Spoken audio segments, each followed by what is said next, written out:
Hi everyone. So you were asked to draw the utility graph manually using a graph sheet or graph paper, isn't it?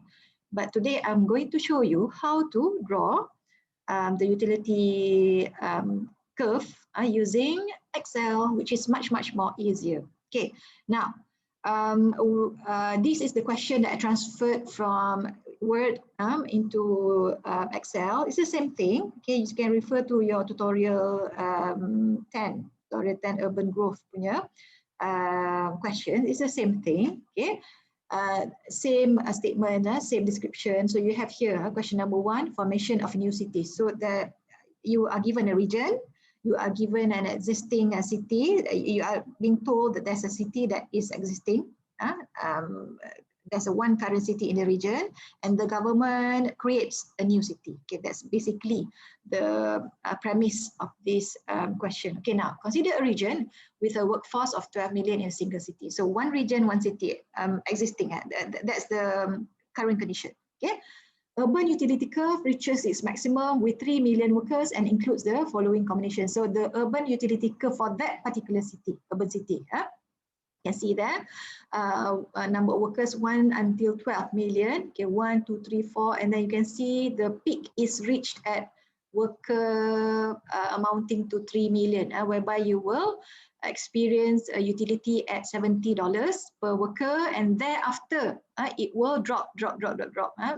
From the beginning at 1 million, it increases 1 million to 2 million workers. The utility per worker increases from 32 to 56, and then if the number of workers increase to 3 million, you will also experience an increase from 56 to $70 per worker. But after reaching 3 million, which is the maximum utility, the utility will start to decline. So you see that at 4 million, the utility decreases from $70 per worker to $65 per worker, and thereafter it will keep on reducing, keep on decreasing. Okay, suppose the government establishes a new city with 1 million workers, leaving 11 million workers in the old city. Okay, again, the key to the question is the total number of workers in that region is 12 million. So it doesn't matter if it's 1 city, 2 cities, 3 cities, or 6 cities. The total number of workers in that region is fixed at 12 million. So the question only gives you one new city. So you have one existing city, city O, old city, and you have one new city, city N, which is a new city. Now, you were asked to draw the graph first, the utility curve, which is downward sloping, which indicates that the utility increases as the number of workers increase, but at a certain point, the city cannot sustain the increased number of workers, and the utility will start to decline due to what reasons? You have to refer back to your lecture notes. What is utility? Utility can be explained as satisfaction. Okay, satisfaction derived by the workers from the city. So essentially the indicators of utility is income. That's one, income. So income, but you have to minus all the costs. Yeah, the costs include housing costs, which is the rental, what else? Transportation costs, pollution is also a type of cost. So it's not just monetary cost, but also non-monetary cost. Pollution, congestion. Congestion means more time to be spent in commuting or getting from one place to another in the city. So as the number of workers increases, you can anticipate that the cost of living in the city will increase, and also the standard of living will decrease. Utility can also be reflected by the amenities being enjoyed by the workers. For instance, if there's too many people in the city, okay, maybe there will be less open space for the workers to relax, and less parks. You have to share with many more people. So of course, amenities, you will experience loss of amenities if there are too many people in the city. But the city is big enough to allow a certain number of workers to live there or to move there until it reaches a certain point, and then the utility begins to decrease, begins to decline. So in this particular case, the maximum number of workers in that city is 3.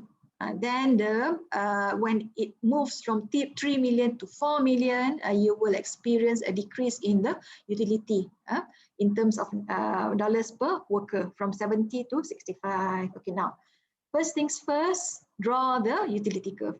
Now, when you want to draw a curve using using Excel, first of all, you have to transpose these data. So transposing means to change lah. So from row format to column format, or from horizontal format to vertical format. How do you do that? The long way of doing things is you type again 1, 2, 3, 4, 5, or you copy paste, right? And then for you, utility, and then you just copy 32, 56. You don't want to do that. Okay, I want to show you how to easily transpose from rows to columns. First of all, you highlight the data that you want to transpose.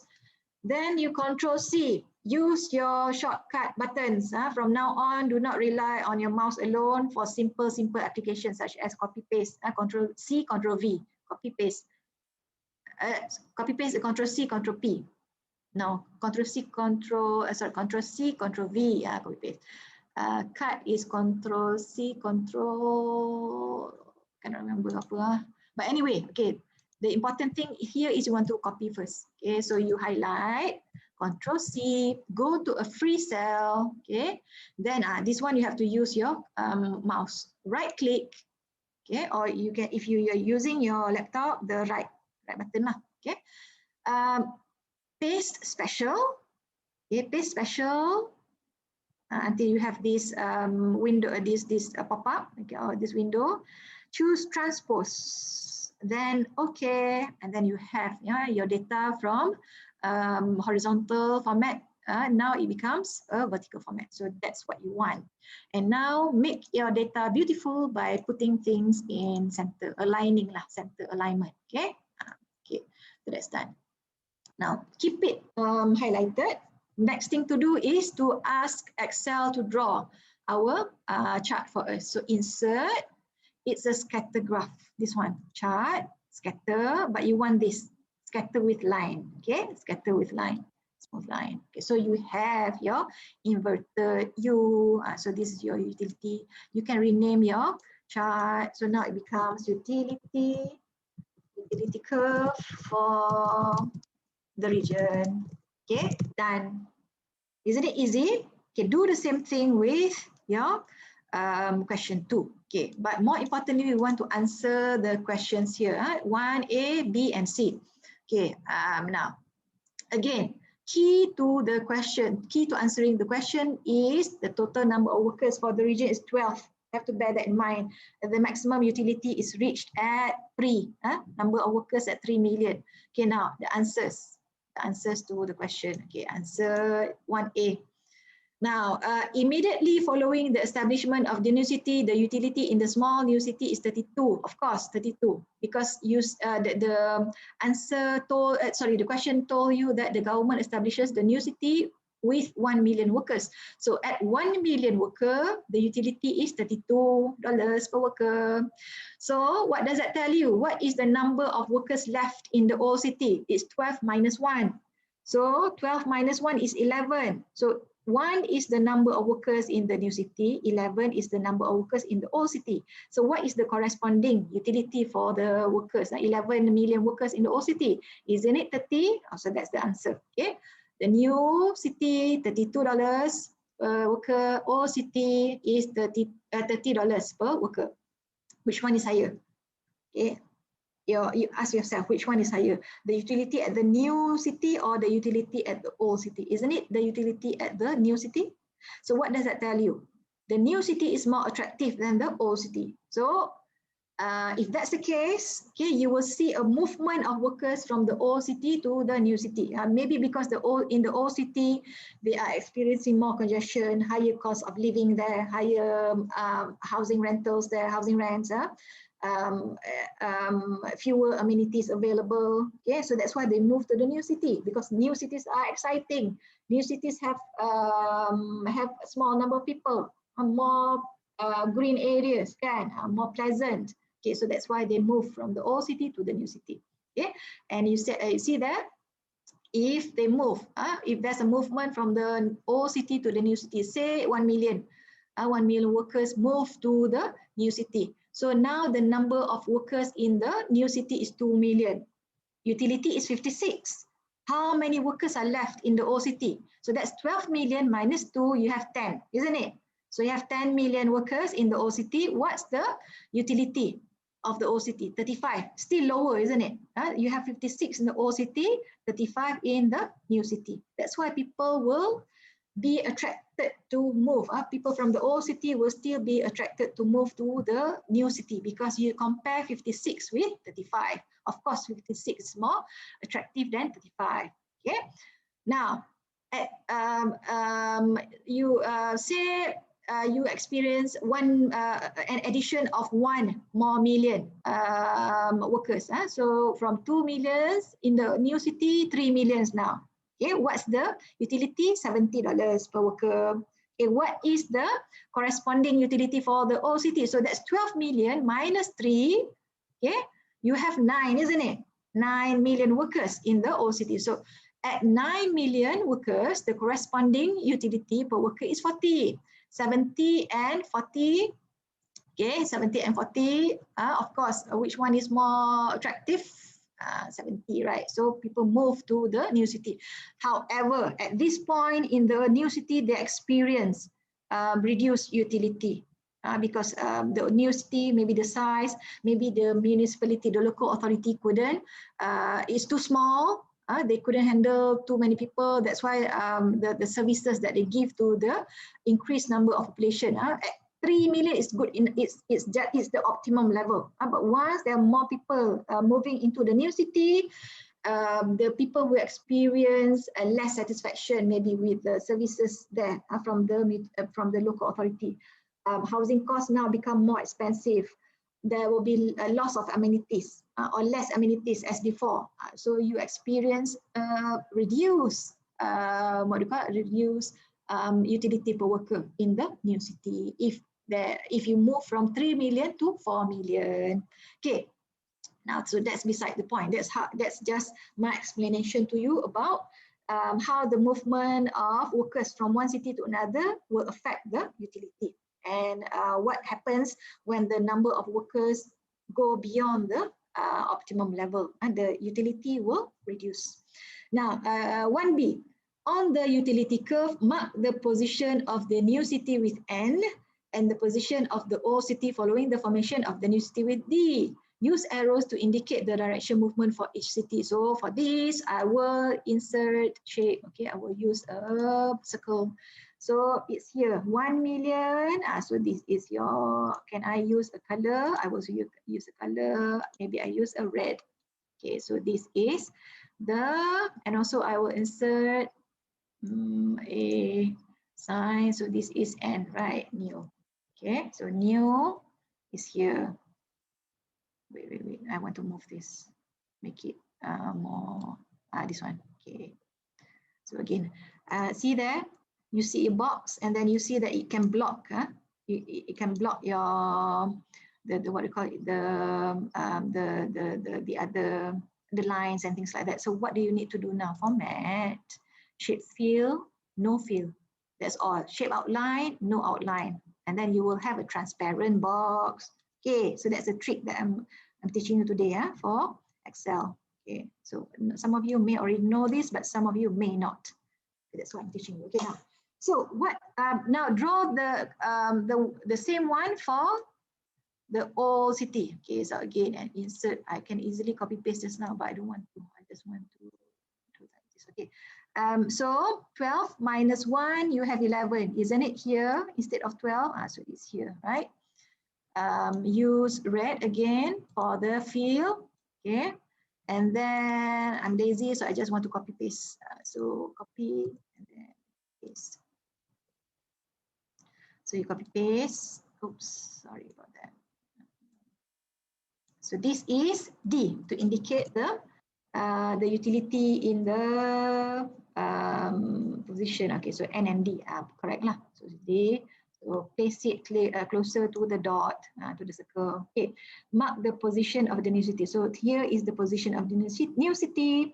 Here is the position of the old city. New city at 1 million. 12 minus 1 is 11. So this is the position of the old city D. Use the arrows to indicate the direction of movement for each city. Okay, again, you refer back to your utility just now. Yeah, from 1 million to 2 million. You increase, kan? It's higher than the old city. Again, more attractive than the old city. Of course, you will experience an expansion of people, an expansion of the population. So the arrow goes towards the right or upwards. Either case is correct as well. So insert arrow. Oh, sorry. Insert arrow. So it can be like this. It can move upwards because the utility goes upwards. Okay, so the upwards arrow will show you the utility movement. Can I just change again the arrow color to maybe red? No red here. So okay, never mind. Format, shape outline, red. Okay, and then draw another arrow. So this may show you, this shows you the movement of the utility, but maybe you want to show the movement of the people, of the population. Again, you can insert shape. You can insert an arrow. Okay, change color because to distinguish between the original one. Use a purple. So purple shows you the direction of the population, which is expansion, population expansion or population increase. So it goes to the right. Macam ni lah, logically, 1 goes to 2, goes to 3, and so on, right? And still, you experience a higher number of, a higher level of utility. 2 against 10, 2 against 10 is 56 against 35, 3 against 9, still 70 is higher than 40, 4 against 8, 65 is higher than 45, 5 is higher as 5, 60, 7 is $50, still $60 is higher than $50, and at 6, so this is the optimum for both 55. So this actually answers C, but we will come to C after this. Now, let us draw, insert, shape, again, draw an arrow to show the movement of the utility for D. It shifts to the left, okay? Yeah, which is change the color, format, red, okay? And then show the movement of the population of city, the old city, insert, shape, this one from here. It will show a contraction of the population. What is a contraction? Contraction means mengecut. That is the opposite of expansion. Expand, you expand, right? So contraction means you mengecut, you reduce. Okay. Change the color from blue to purple. Okay. So this is the answer. Okay. So you can see there the utility curve and then the movement of the utility for the new city, movement of the utility for the old city, and then you have the movement of the population for the new city against the movement of the population of the old city because of this utility table just now. Okay, so 1C. 1C in the long run equilibrium, the workforce of the new city is 6. This one I answered just now, isn't it? What is the point when the utility, if there's only 2 cities there, what's the point when both cities become as attractive as the other one? So in this case, 6 lah, million with utility 55, and the workforce of the old city is 12 minus 6. We have 6, 55 again. So that's the answer for 1C. Now we go to question 2. Question 2. Okay, question 2 again. Consider a region with a workforce. So this one similar. Okay, just read the statement. Consider a region with a workforce of 12 million in a single city. The urban utility curve reaches its maximum with 6 million workers and includes the following combination. So it gives that the hint lah, of course. Same as before, 12 million. If there are 2 cities, 55. Okay. Suppose the government establishes a new city with 1 million workers, but there's a slight difference from question 2 and 1. You can see there in terms of its utility per worker in the new city. Leaving 11 workers in the old city, assume the number of cities remains at 2. First of all, we draw the utility curve first. Okay, now highlight, Control C, go to a free cell. Okay, click right click, paste special, then click transpose. Okay, then make it beautiful. I don't like things messy. Make everything right, center align. Insert. Okay, scatter graph with a smooth line. Okay, so this is your utility. So this is the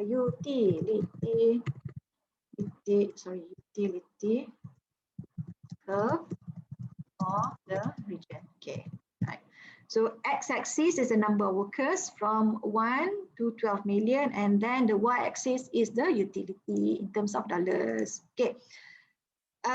Immediately following the establishment of the new city, the utility in the small new city is what? And the utility in the large old city is what? Okay, so the answer is here. Okay, so answer as per what I gave to you in the tutorial file. Okay, so 1 is easy. Okay, 1 million, it says there, establishes a new city with 1 million workers. So to answer question A, immediately upon the establishment of the new city at 1 million, the new city will have utility level of $23. What about the utility in the old city? So 12 million workers minus 1 million, you are left with 11 million workers in the old city. With the utility level at $30 per worker. So this is the answer, 23, 30.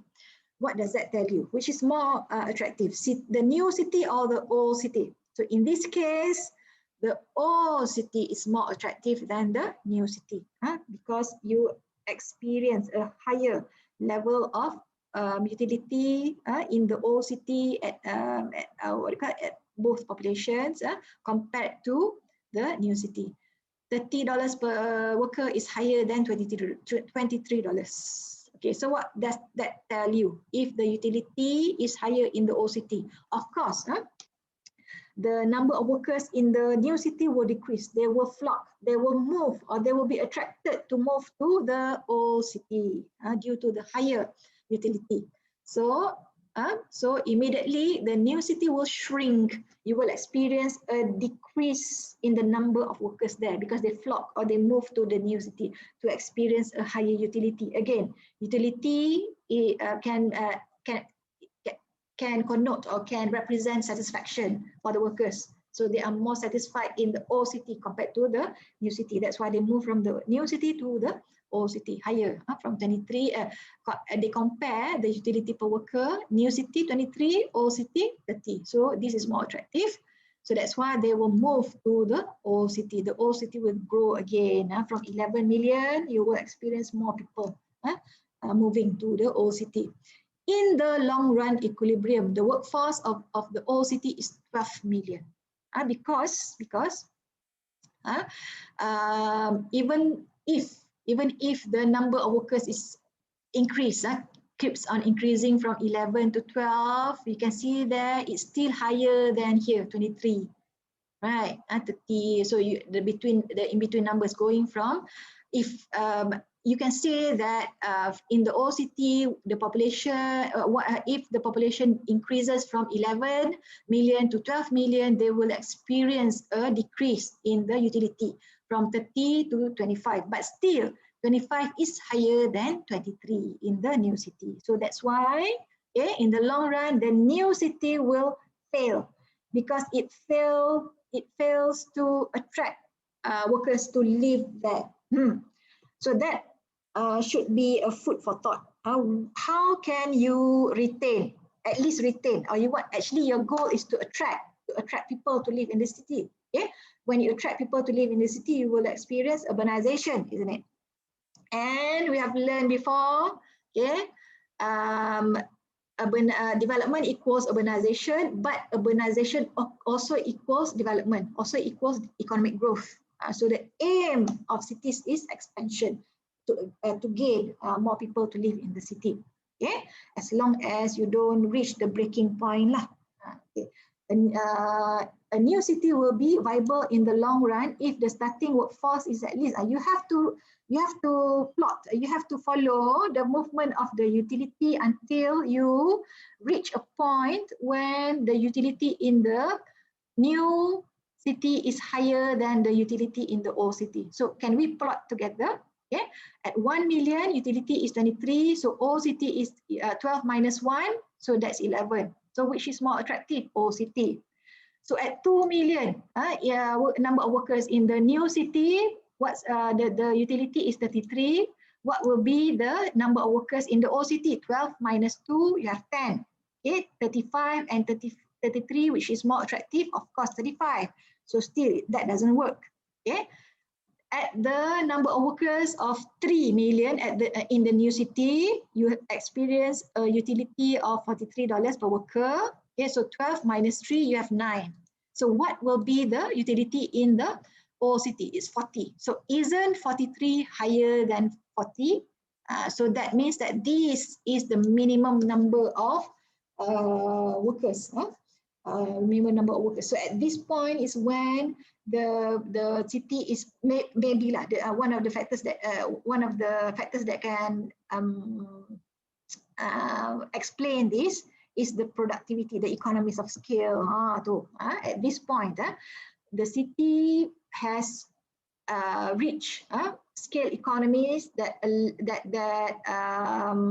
allows it to reach a high level of of utility, which beats the level of utility at the old city. Okay, so again, what else? More and more people living there, higher income,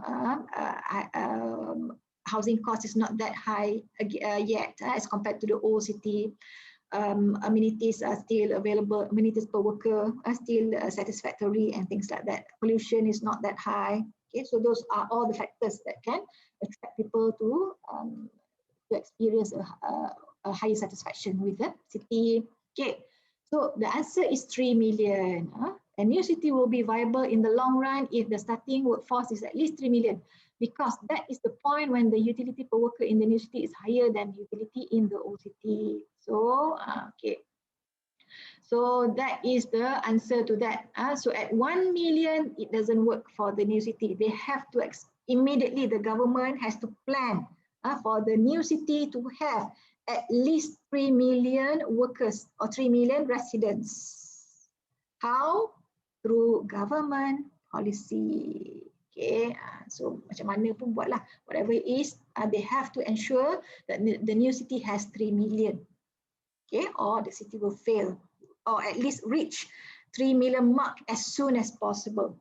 Okay, by making the new city more attractive. You know, we haven't learned this yet, but the government can influence the number of population in the city by making the city more attractive to live. For instance, okay, you have taxation, increase tax in the old city, lower tax in the new city, for instance. Okay, so that will attract people to live in the new city because they are paying lower tax compared to the new city. Or tax can come in many forms. So tax is one thing. Charges can increase, can impose charges. For instance, congestion charge in the old city. New city, you don't impose any charge. Or okay, taxes, charges. What else? Build more schools, for instance, in the new city. New universities to attract people to live there, to study there, to work there, and so on. For the children to be able to receive education in the city. Increase parks, for instance, parks and other recreational facilities, to make the city more attractive. So that Those are some of the things that the government can do to ensure a certain number of population. Okay, that's all from me. Hopefully you understand and you try to construct the graph using Excel, which is much more simpler than doing it manually. Okay, bye.